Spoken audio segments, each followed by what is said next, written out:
Pag-aaralan po natin ngayon ang kagandahan ng pagkakaroon ng multiple accounts. Tinatawag po namin tong power play. Ulit po, susundin lang natin yung ating power of 2 strategy. Every month, 2 tao lang po yung i-invite natin at tuturuan po natin silang mag-invite ng tigda 2 din. And after 1 year, potential income nyo po is 1.9 million. Unang pag-aaralan natin is yung power play 3 franchise or 3D package worth 11,964. Ganito po yun. Meron po kayong 3 account, 500 na po kayo sa pangalawang account nyo, 500 ulit sa pangatlong account, tapos meron pang pairing bonus na 500. So, meron na po kayong 1.5. Hanap lang po kayo ng 4 na friends, may tagpa 500 pesos kayo every friend na ma-invite nyo. Okay. Dagdag po yung 2,000 pesos sa direct sales incentive. Magpe-pairing po yan, tagpa 500. Dalawa na yun, pangatlong 500 at pang-apat po na 500.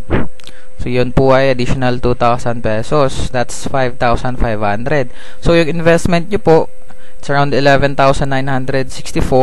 May balik na po kayo agad na 5,500. So kalahati po yun. Following the power of 2, after 1 year, ito po yung potential income nyo, 5.7 million. Susunod po is yung Power Play 7 franchise worth 27,916 pesos.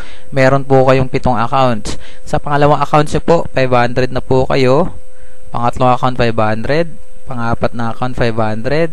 Pang-limang account, 500. Pang-anim na account, 500. Tsaka pang-pitong account, 500. So, meron na po kayong 3,000 pesos agad sa direct sales incentives sa account nyo lang po.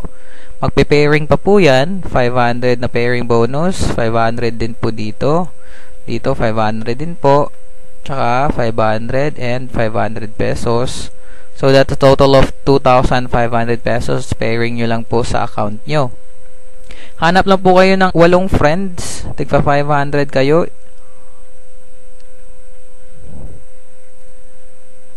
Okay. So, that's a total of 4,000 pesos. After that, magpe-pairing po yan ulit.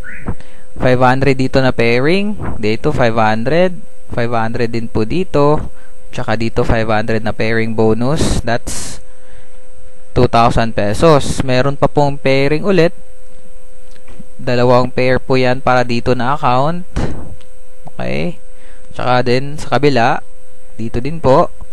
Tapos another additional 2,000 pesos. Pagkatapos, magpe-pairing pa po yun ulit dito sa main account nyo. So, ito po, 1, 2, 3, 4. So, 4 na 500, that's 2,000 pesos. So, another 2,000 pesos. So, that's a total of 15,500. So, again, kalahati po ulit, balik na. Humanap lang kayo ng 8 friends. Same effort, multiplied yung income nyo after 1 year. This is your potential income, 13.3 million. Para naman po sa mga bago pa lang dito sa industriya ng networking, pwede po kayo mag-starter kit or starter franchise. Fast track package worth 3,988. Invite lang po kayo ng 2 friends. So, pairing agad, that's 1,500. Okay, pagpalagay natin, naka-invite po kayo ulit ng 2 pang friends. Another pairing, so another 1.5. So, meron po kayong 3,000 pesos. Ikukumpara po natin yung 4 friends na na-invite nyo sa 1 account tsaka 4 friends na na-invite nyo sa 3 accounts. Ito po yun, isang account, 4 friends worth 3,000 pesos yung inyong income. After 1 year, potential income is 1.9. Ito po yung 3 accounts with 4 friends. Meron na po kayong 5,500 pesos. So, that's a difference of 2,500. And then, dito po sa 3 accounts, potential income nyo po after 1 year is 5.7 million. Kumbaga, again, same effort, pero multiplied po yung earnings nyo. Ito po isang simple illustration sa ating kitaan dito sa V-Mobile. Pagpalagay natin, umuulan ng pera. Paglagay nyo po ng isang palanggana, mapupuno po yan, pero isang palanggana lang po. Pagpalagay natin, naglagay tayo ng 3, so times 3. Pwede po nating lagyan ng 7, so mas malaki po yung income natin. Ganun lang po kasimple. Maraming salamat po at sana may natutunan kayo. Again, ito po yung lingkod si Mr. Fritz De Leong. Contact nyo lang po ako anytime pag mayroon po kayong mga katanungan. Maraming salamat po.